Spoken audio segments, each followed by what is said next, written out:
Good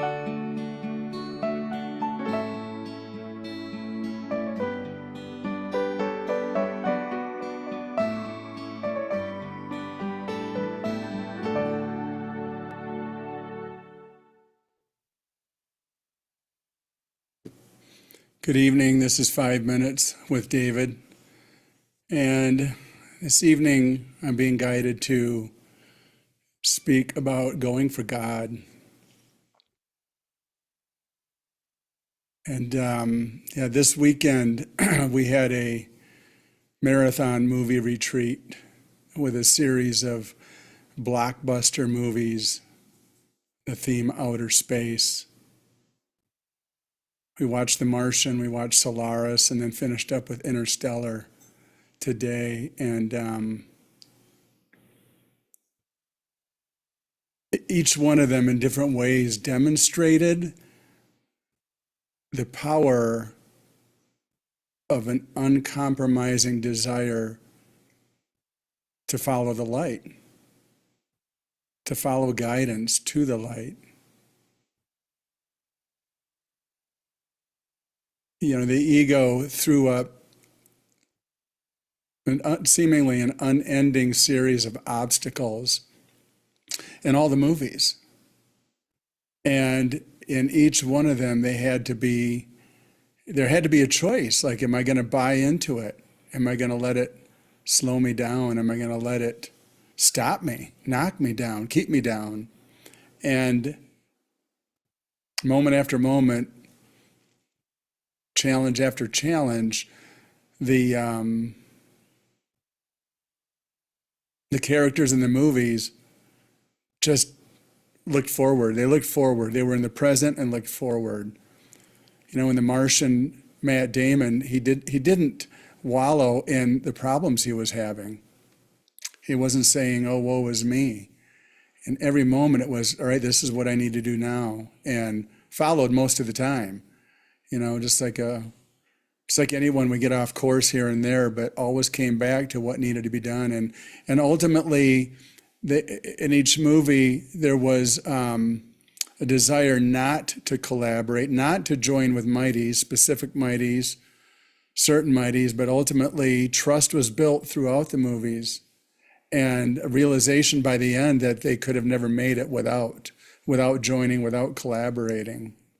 And I see that playing out here in my journey. You know, the third movie or the fourth movie we watched, the last one today, Interstellar. The best part of the movie, I mean, it was all fabulous, but the most moving part of the movie was when Matthew McConaughey, they were near the black hole Gargantua, and he was called, and he knew it.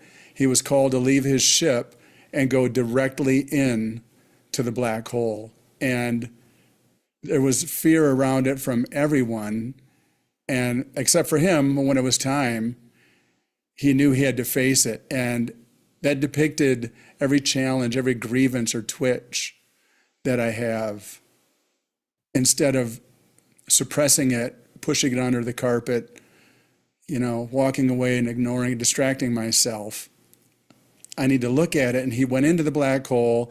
He was able to connect with his daughter, which he had a grievance with. She had a grievance with him leaving, rejection, alienation, and abandonment. He had the desire for guilt.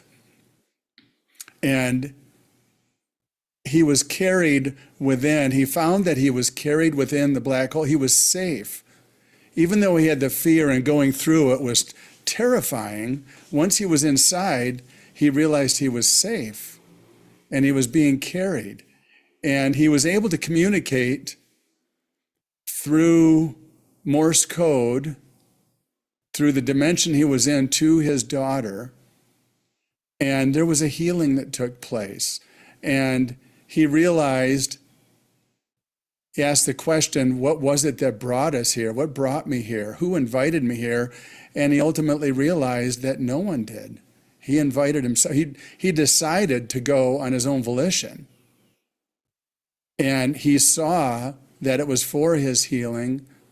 And once that was done, and he made that choice, and he forgave, he was lifted out of the black hole by the light and taken back to his ship.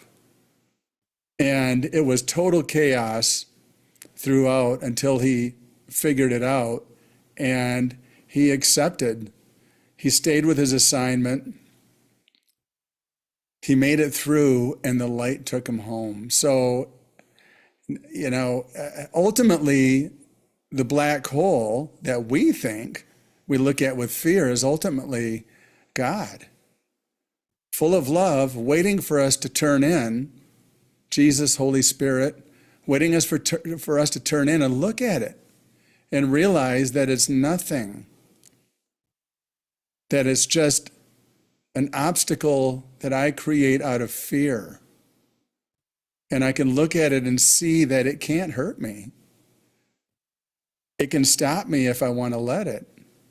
If I choose to take on the desire for powerlessness and weakness and hopelessness and anger and hatred and rage, and to sit outside and stomp my feet and say no. But instead, if I turn into it and look at it with the light, as the light, it fades away and I'm carried, I'm lifted.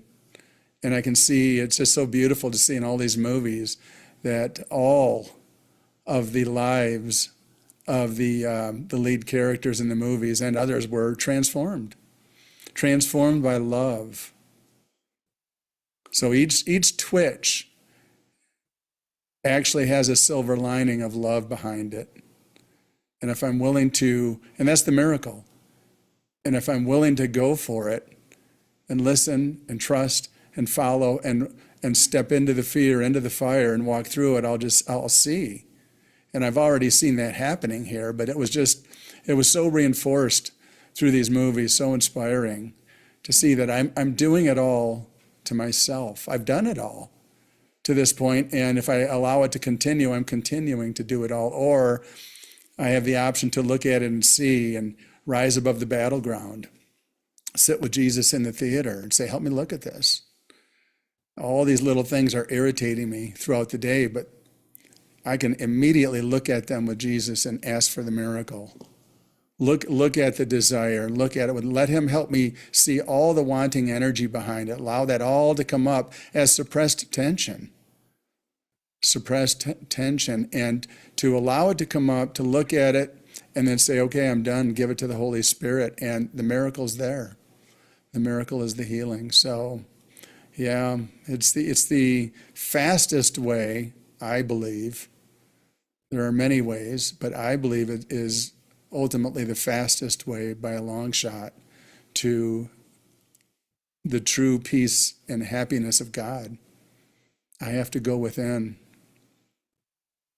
I have to look within. I have to have the courage, the determination to say this isn't going to stop me. And when I do, I get the miracle. And that desire is healed and gone. So, yeah. Go for God.